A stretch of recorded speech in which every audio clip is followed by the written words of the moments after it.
Olá, gente, tudo bem? Chegamos agora a Gênesis 19, que é a destruição de Sodoma e Gomorra, e a história de Ló, da esposa dele, né? Das filhas. Primeira vez que eu li a Bíblia, eu li com a visão humanista. E eu fiquei, gente, realmente horrorizada com essa história. E eu achei horrível ela estar parte da Bíblia porque eu não entendi o que estava acontecendo ali. E é como se eu estivesse olhando aquilo ali através de justiça própria, do tipo, nossa, que povo errado, que povo. Como se eu, se tivesse escolhido a morada ali, fosse muito diferente.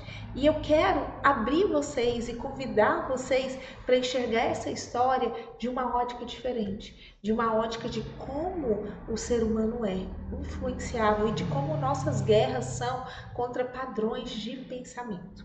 Ahn, Quando a gente vai falar de Sodoma e Gomorra, ele fala que os dois anjos chegaram ali e Ló estava sentado à porta da cidade.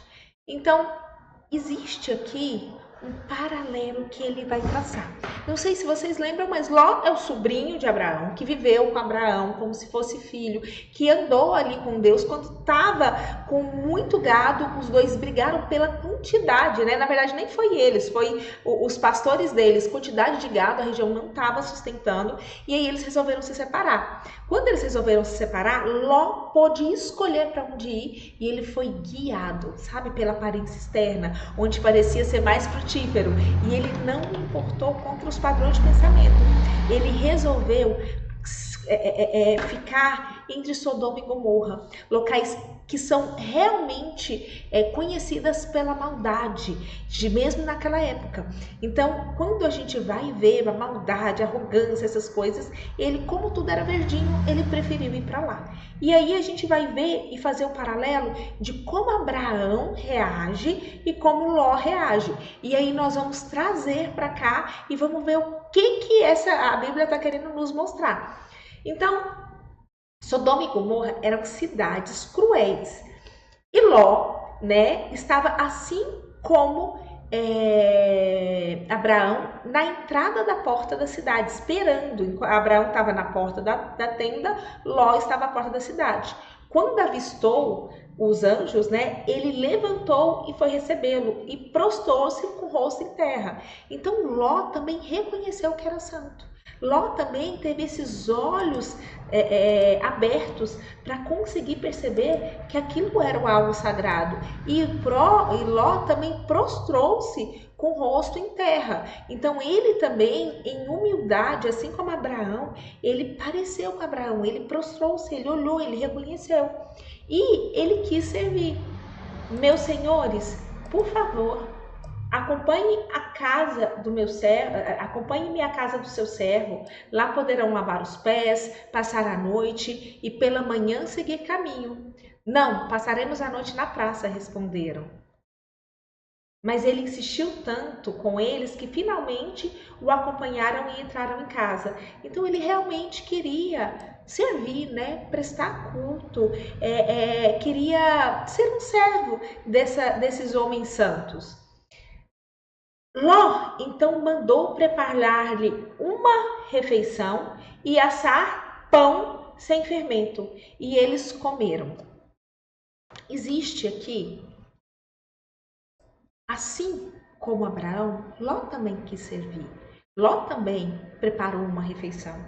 Mas existe uma diferença. Abraão, ele quis preparar com o melhor que ele podia.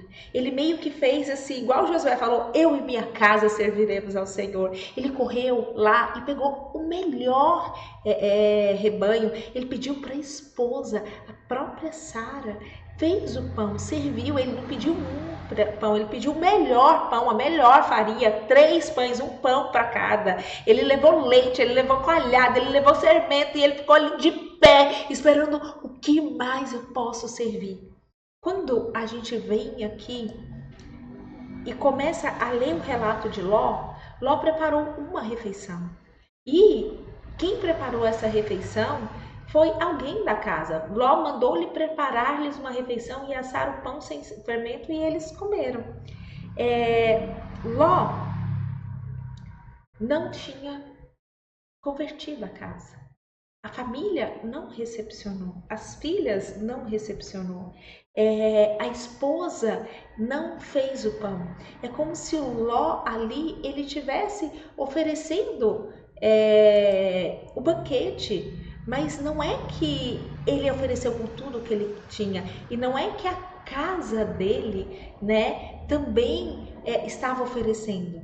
É como se Ló não tivesse sido sacerdote, é como se ele não tivesse liderado, é como se não fosse o melhor, é como se, quando ele falar isso é santo, a família toda deveria ter ali cultuado e santo, e a esposa deveria ter corrido e preparado algo, e as filhas e todo mundo, e não. É uma recepção só ele. Eu sirvo a Deus, mas e a minha casa? Eu sirvo a Deus, mas não pode ser com tudo, porque eu preciso servir a minha família também. Então, existe aqui algo diferente. Então, foi só uma refeição. Ainda não tinha ido deitar-se quando todos os homens da parte de Sodoma, dos mais jovens ao mais velhos, cercaram a casa. Por que todos os homens da cidade de Sodoma cercaram a casa? Por que ele faz questão de dizer que é dos mais jovens aos mais velhos? Então ele faz questão aqui no texto de dizer que toda a cidade, todas as gerações, todas as idades estavam corrompidas. Não eram só os mais velhos, ou tipo assim, eu tinha velhos que eram sábios e a criançada tava negócio. Não, é tudo. É os velhos ensinando errado, os jovens que estão ensinando errado as crianças. Tudo se corrompeu. O padrão de pensamento em geral estava errado. E a gente teve ali toda a parte da casa cercada por todas as idades. Então chamaram Ló e lhe disseram: onde estão os homens que vieram à sua casa esta noite? Traga-os para nós aqui fora, para que tenhamos relações com eles. Gente, aqui a gente vai vendo quão depravado, né, estava essa sociedade. Elas queriam retirar a dignidade daqueles homens. Eles chegaram, eles queriam mostrar que eles eram fracos, que a cidade era forte, que a cidade juntas poderia tirar a dignidade do jeito que for. E aí Ló saiu da casa. Então ele colocou a integridade física dele em jogo, fechou a casa, fechou a porta atrás de si e lhes disse: não, meus amigos, não façam essa perversidade. Olha, eu tenho 2 filhas que ainda são virgens. Vou trazê-las para que você faça com elas o que bem entenderem. Mas não faça nada a estes homens, porque se acham debaixo da proteção do meu teto. Eu sei que quando a gente lê isso no primeiro momento, do tipo, um pessoal querendo fazer uma violência física contra 2 homens, uma casa onde só uma pessoa serve a Deus, e quando ele tenta proteger, ele oferece as filhas. Como assim alguém vai oferecer filha virgem? E o que às vezes a gente não entende é o quanto era sagrado a proteção dos convidados. Isso aí era uma ótica de contexto diferente. Eram pessoas que tinham visões diferentes das coisas. Então, assim, aqueles convidados estavam na minha casa, o dever de proteger era sagrado. Existia algo mais importante em ordem de prioridades do que às vezes a mesma família. Era mais importante. Você morreria defendendo eles. É igual um ladrão chegar na nossa casa. A nossa prioridade hoje é nossos filhos. A gente levaria uma bala, meu esposo, para que meus filhos não fossem chegassem perto desses, eles fossem protegidos. Então essa sensação de honra e de proteção, ela existia muito forte nesse contexto.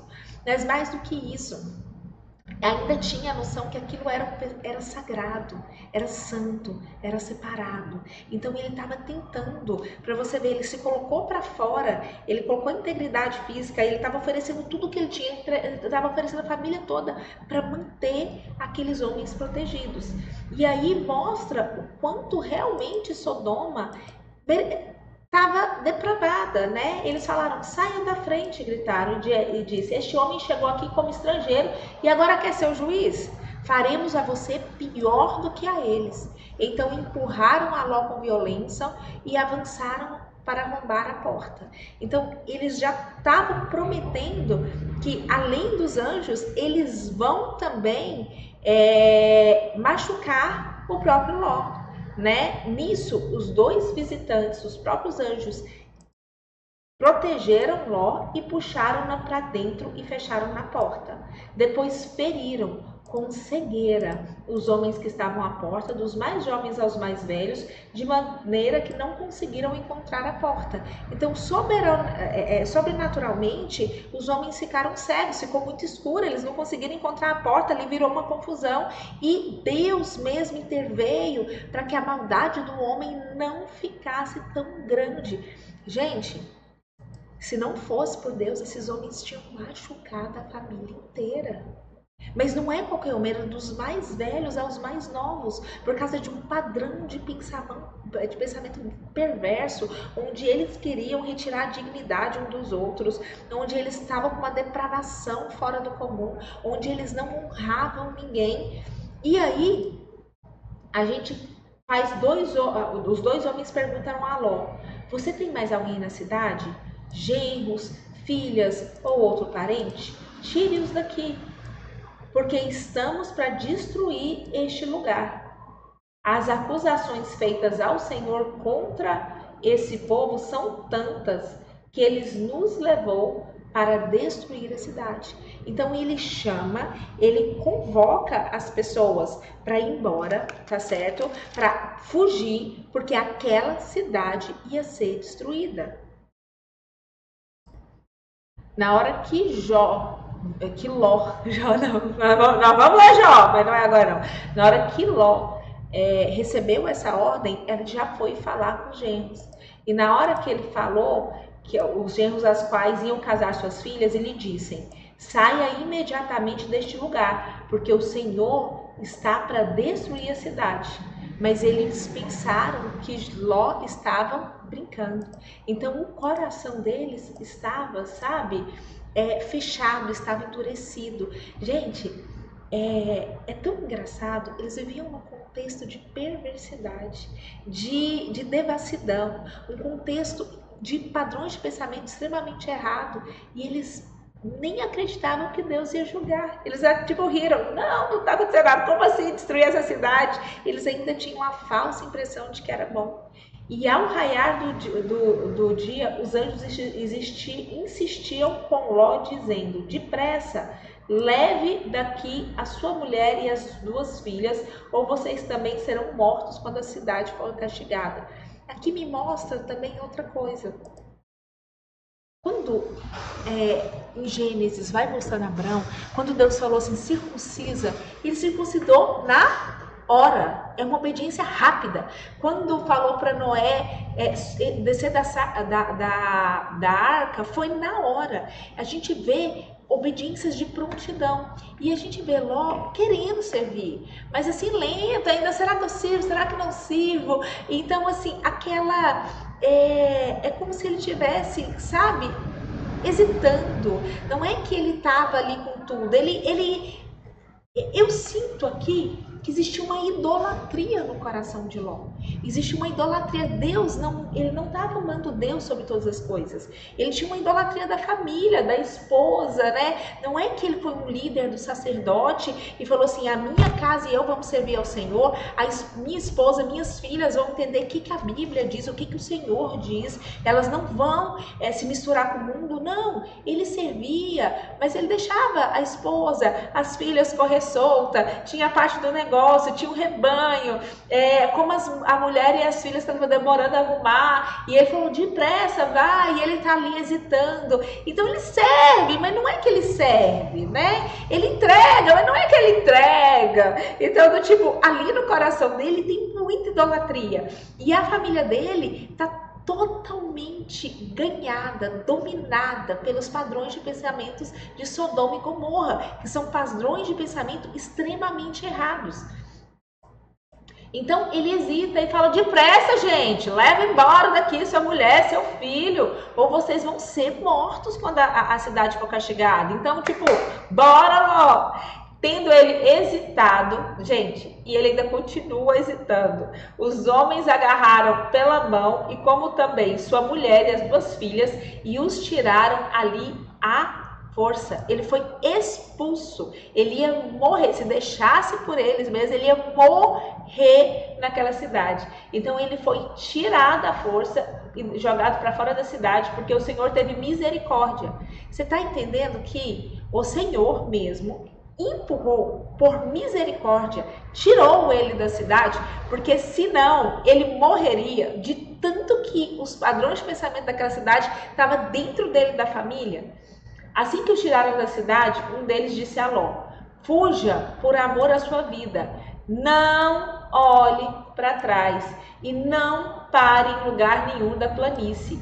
Fuja para as montanhas ou você será morto.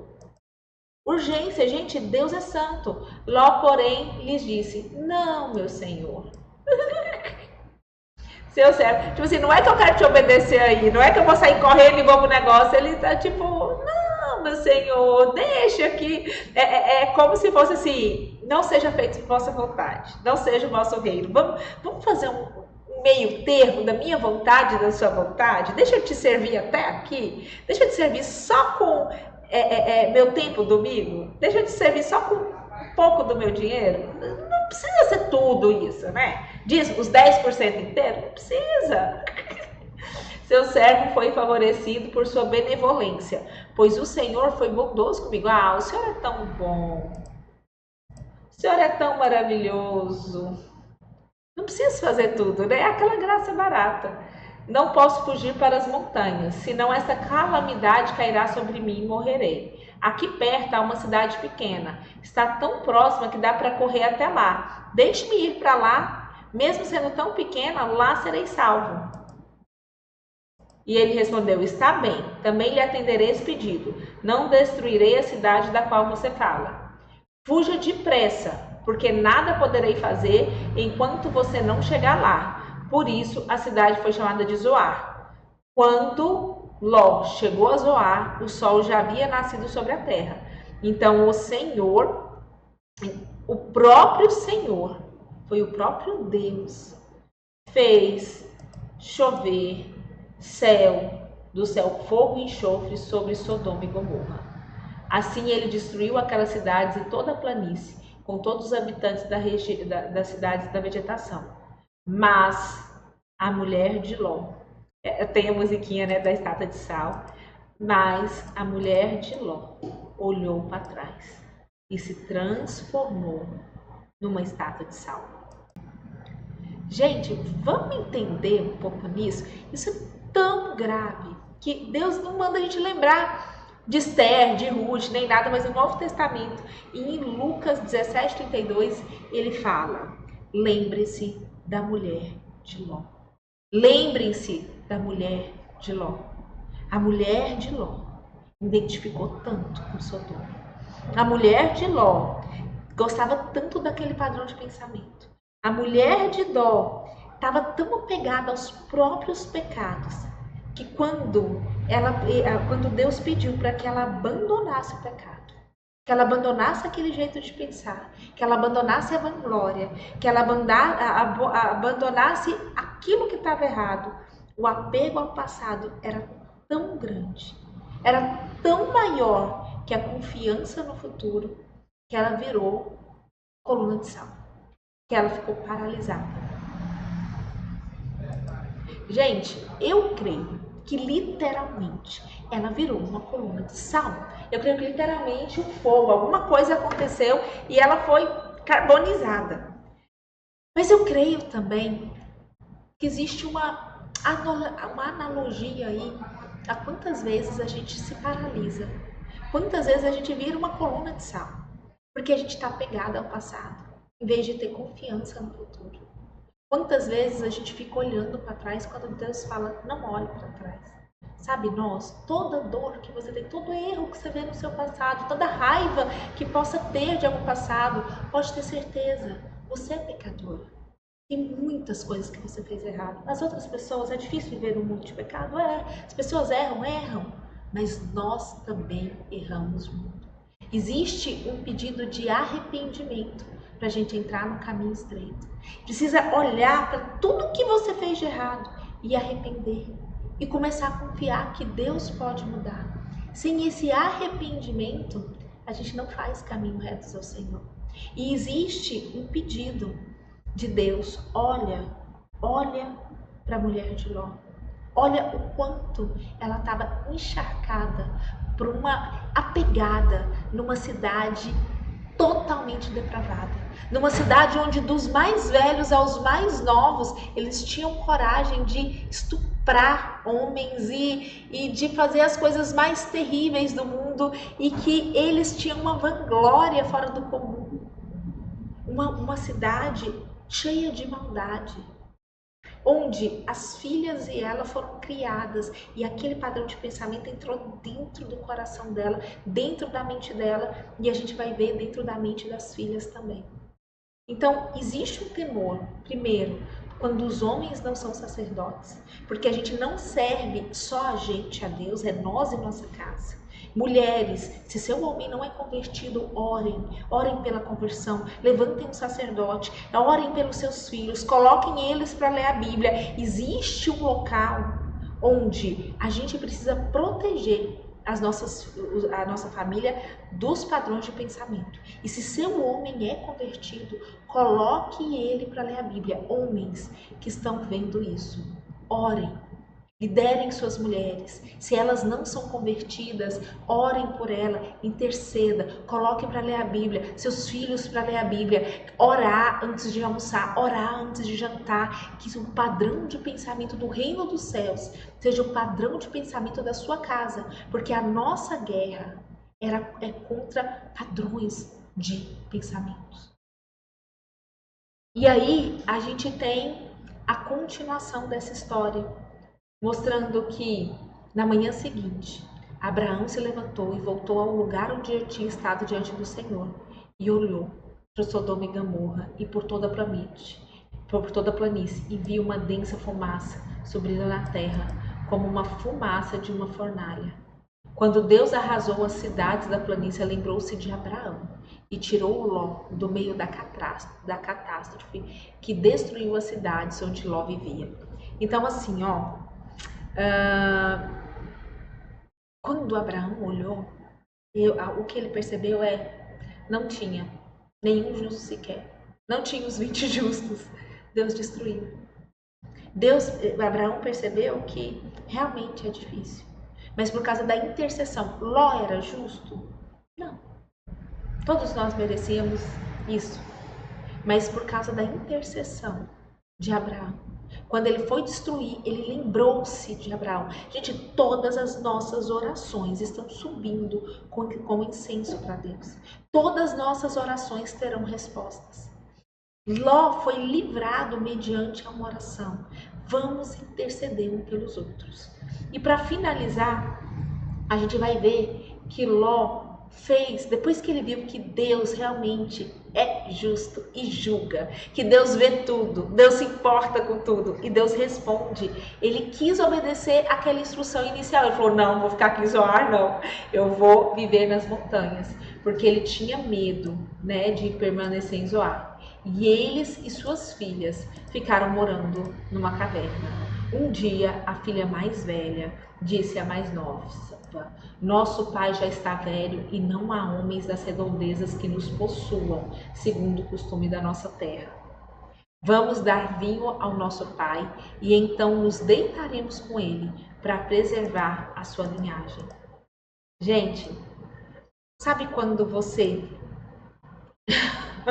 Tanto que padrão de pensamento é uma coisa... Sabe quando você vai assistir um desenho ou uma luta, uma guerra, ou esses filmes da Marvel, eu não sei se vocês assistiram, onde o bem vence o mal, e aí, uhul! E aí quando você termina os créditos aparece algo do mal, algo tipo, eu voltarei.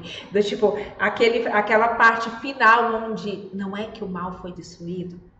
Aqui o autor conta algo muito importante. A cidade inteira foi destruída.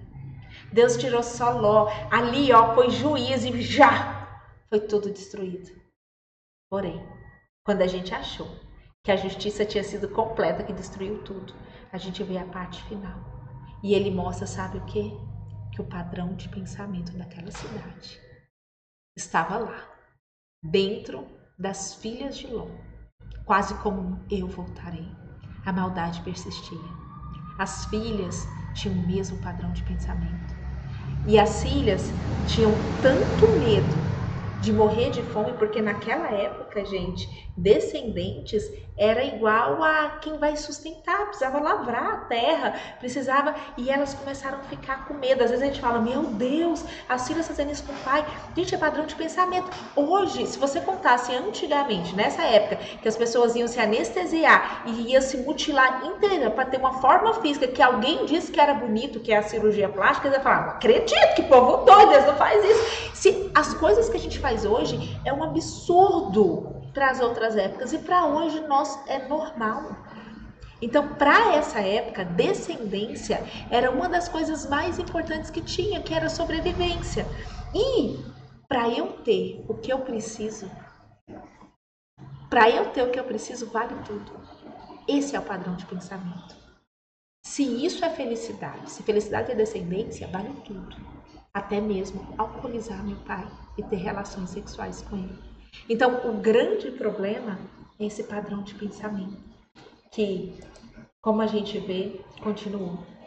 E naquela noite deram vinho ao seu pai. A filha mais velha entrou e se deitou com ele, e ele não percebeu quando ela se deitou e se levantou. No dia seguinte, a filha mais velha disse à mais nova, ontem à noite. Então, assim, ó, além dela ter um descendente dormindo com o pai dela, ela ainda influencia. Agora é sua vez, vai lá. Eu fiz errado, agora você também faz. Ontem à noite me deitei com meu pai. Vamos dar-lhe vinho também essa noite, e você se deitará com ele para que preservemos a linhagem do seu pai. É tão engraçado. Ló, ele tinha desejo de ser santo. Ele tinha desejo de ser puro. Ele tinha desejo de viver uma vida voltada para Deus. Ele tinha conhecimento de quem era Deus, de quem era certo e errado. Tanto que mostra que ele não percebeu que elas fizeram isso. Não é algo que Ló participou ativamente, mas a impureza entrou dentro dele. A impureza entrou porque o pecado é assim, ele não tem travas. A gente tem que evitar dar o primeiro passo, mas se você deixa entrar dentro da sua casa, você está cometendo impureza sem perceber. E então outra noite deram vinho ao pai, e a mais nova foi e se deitou com ele. E ele não percebeu quando ela se deitou, nem quando ela se levantou. Assim, ele deve ter pensado, de quem que engravidou, né? As duas filhas de Ló engravidaram do próprio pai. A mais velha teve um filho e deu o nome de Moabe, que é o pai dos moabitas. Então a mais velha é o pai de moabitas. É um jeito dele explicar como que os moabitas começaram. E a mais nova também teve um filho, que deram o nome de Benjame, que é dos amonitas. Então os moabitas e os amonitas das histórias vieram dessa relação incestuosa das filhas com Ló. Gente, eu espero que tenha ficado um pouco claro para vocês a situação. Então, quando a gente vive num mundo de pecado, então é difícil mesmo, porque a gente tem que estar o tempo todo usando a palavra de Deus para nossos mesmos pensamentos incorretos. O tempo todo nós somos inundados de pensamentos que não são corretos. E a gente tem que estar o tempo todo revisitando o que nós estamos pensando e dizer, não, Deus diz isso, Deus diz aquilo, Deus aquilo outro. E indo, purificando ali nossa casa, a nossa igreja. A gente tem que estar o tempo todo com a palavra de Deus, mostrando o que é a verdade, porque senão a gente fica confuso. Então é o tempo todo a gente usa a palavra de Deus para purificar nós mesmos. A oração e a leitura bíblica tem que ser diária.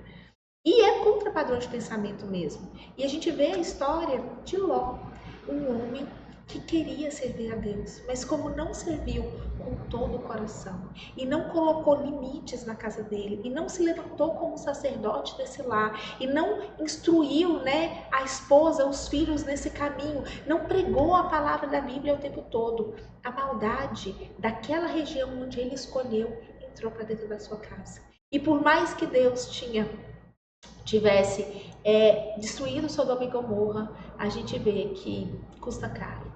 aquele padrão de pensamento ainda estava dentro das filhas dele. O que fez esse desenrolar desastroso na história. Então, bora orar, né? Senhor Deus, que essa palavra entre no nosso coração, que a gente possa crescer como sacerdotes, proteger a nossa casa, ter discernimento e sabedoria para educar nossos filhos, que a gente possa viver de um jeito digno e fiel ao Senhor. Senhor, que a gente se lembre da mulher de Ló, que a mulher de Ló esteja em nossos pensamentos e nossos corações, sabendo que nós devemos nos arrepender e não olhar para trás, viver uma vida na confiança do que o Senhor diz que é certo. Senhor, que nas dificuldades do dia a dia a gente possa manter fé na sua palavra. Em nome de Jesus. Amém, amém!